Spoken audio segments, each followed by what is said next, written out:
students in the English grammar class of Mr. Satish Dosodia। हमने voice के नियम किए थे तो आपने उनको देख लिया होगा।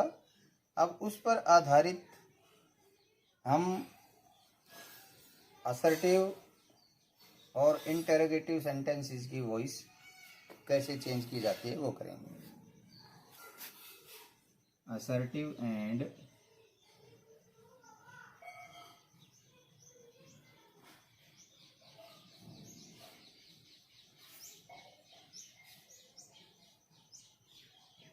Interrogative sentences.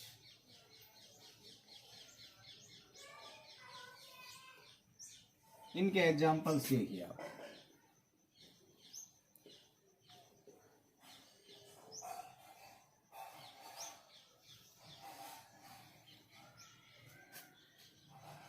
इसमें नरेशन में तो जो कंजंक्शन के बाद जो सेंटेंस होता था उसको अफर्मेटिव में चेंज करते थे, लेकिन इसमें इंटेरोगेटिव सेंटेंस इंटेरोगेटिव रहेगा, अफर्मेटिव है वो अफर्मेटिव, नेगेटिव है तो नेगेटिव रहेगा। सेंटेंस में कोई फर्क नहीं होगा, हाँ वॉइस जरूर चेंज हो जाएगी। अब देखिए कैसे चेंज होती है voice.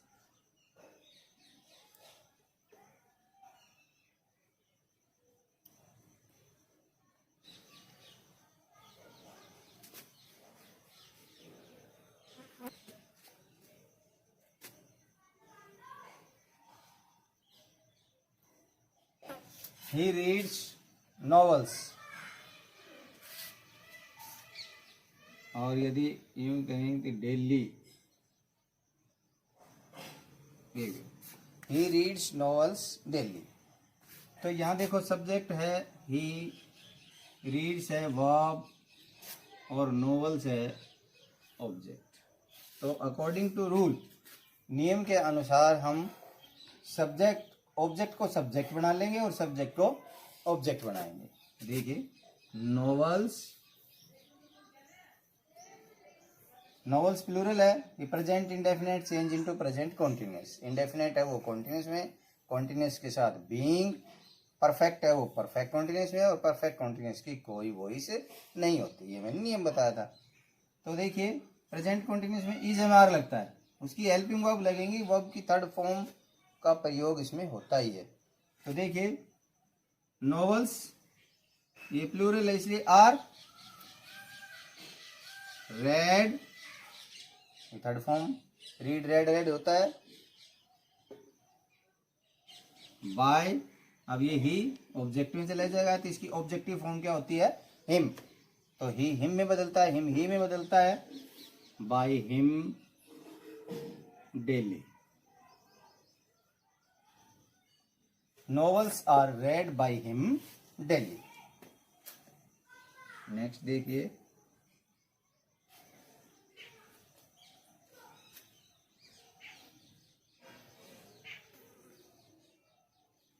I can not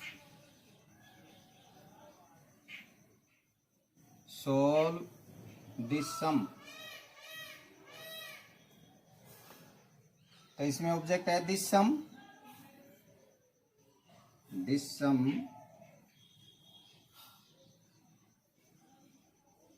model होता है तो मॉडल चेंज नहीं होता, मॉडल वही रहता है।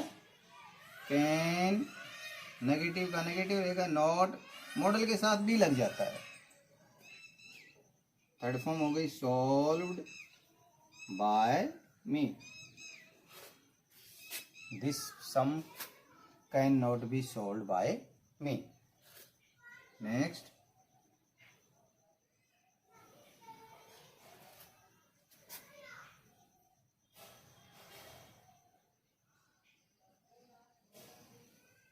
were the boys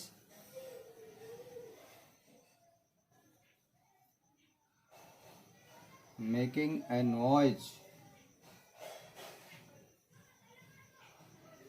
इंटरोगेटिव हो गया तो ए नॉइज ऑब्जेक्ट का सब्जेक्ट, लेकिन यहाँ इंटेरोगेटिव है तो इंटेरोगेटिव रहेगा, तो सबसे पहले हमें हेल्पिंग वर्ब लगानी पड़ेगी। हेल्पिंग वर्ब यहाँ बॉयज के लिए वर है, ये प्लूरल है, किंतु ए नॉइज है, ये सिंगुलर है, इसलिए इसके साथ क्या लगेगा? Was. Was a noise. Continuous है, कॉन्टिन्यूस के साथ क्या लग जाएगा? बीइंग। मेक की थर्ड फॉर्म हो जाएगी made by the boys. Was a noise being made by the boys.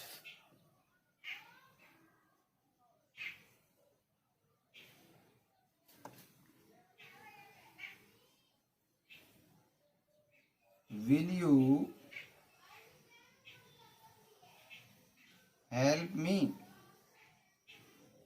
तो इसमें यू के साथ आई और वी के साथ सेल लगता है फर्स्ट पर्सन के साथ, बाकी के साथ लगता है will.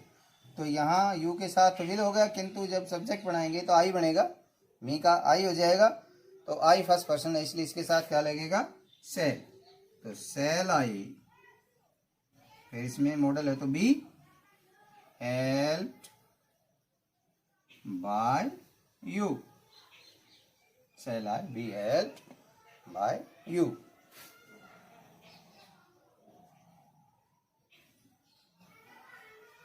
Who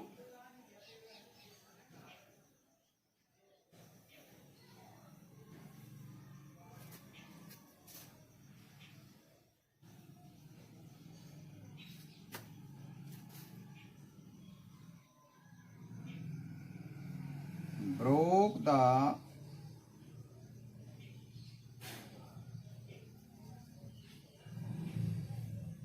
window? Who broke the window? ये भी इंटरोगेटिव है, तो हु किस में बदलता है? By whom। पास्ट इंडेफिनिट है, वोज वर्ब लगेगा। विंडो सिंगुलर है, इसलिए was the window broken. Third form हो जाएगी by whom was the window broken. Next देखिए,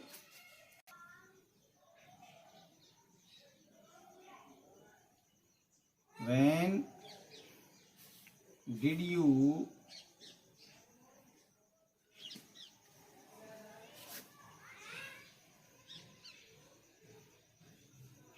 buy this pen? इसका बनाएंगे buy this pen। तो दिस पेन हो जाएगा, तो वेन WH वाले हैं तो WH शुरू में ही रहता है, ये ध्यान रखें। इंटेरोगेटिव सेंटेंसेस में WH वर्ड है वो हमेशा पहले ही लिखा जाता है। तो वेन डिड यानी पास्ट इंडेफिनिट वोज वर्ब, तो was this pen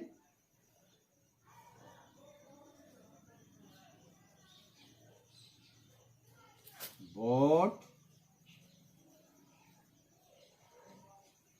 by you। When was this pen bought by you?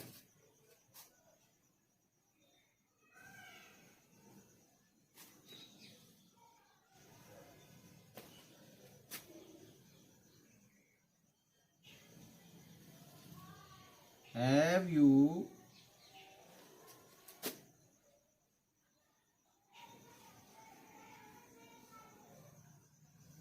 abused him? ये भी इंटरोगेटिव है, तो यहाँ हैव है यू के लिए, लेकिन हिम का ही बनेगा तो थर्ड पर्सन सिंगुलर के साथ हैज लगता है, बाकी के साथ हैव, तो यहाँ लग जाएगा हैज।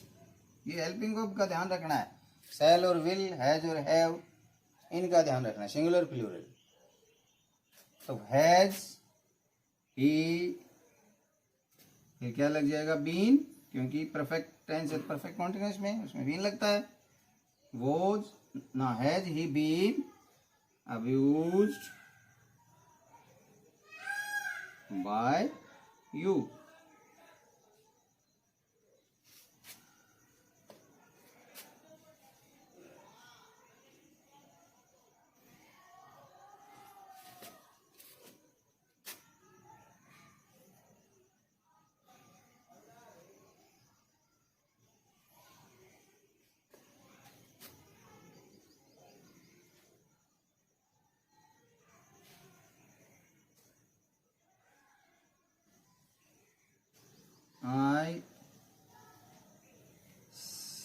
shall have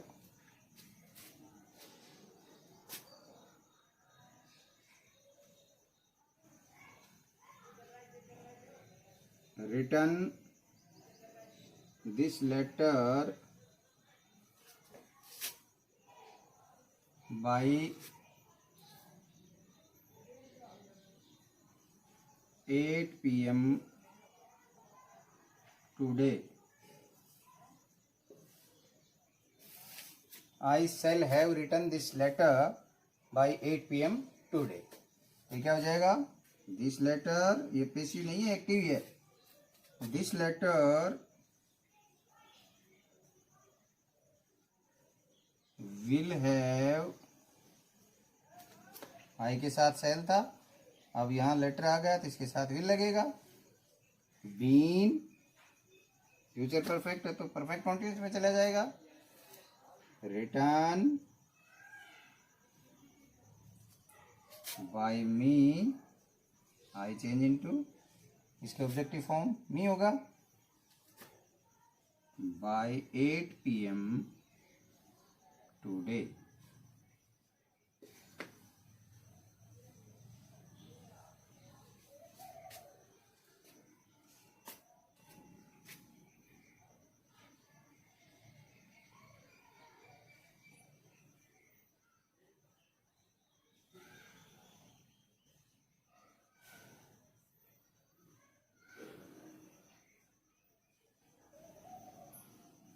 एक कार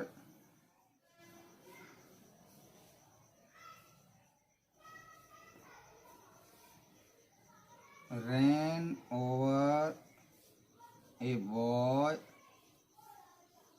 yesterday.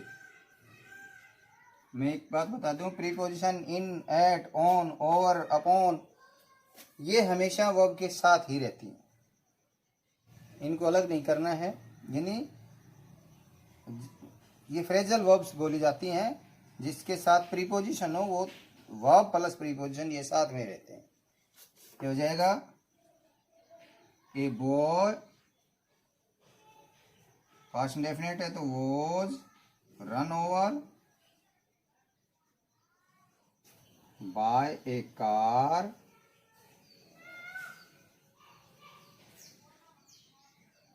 yesterday.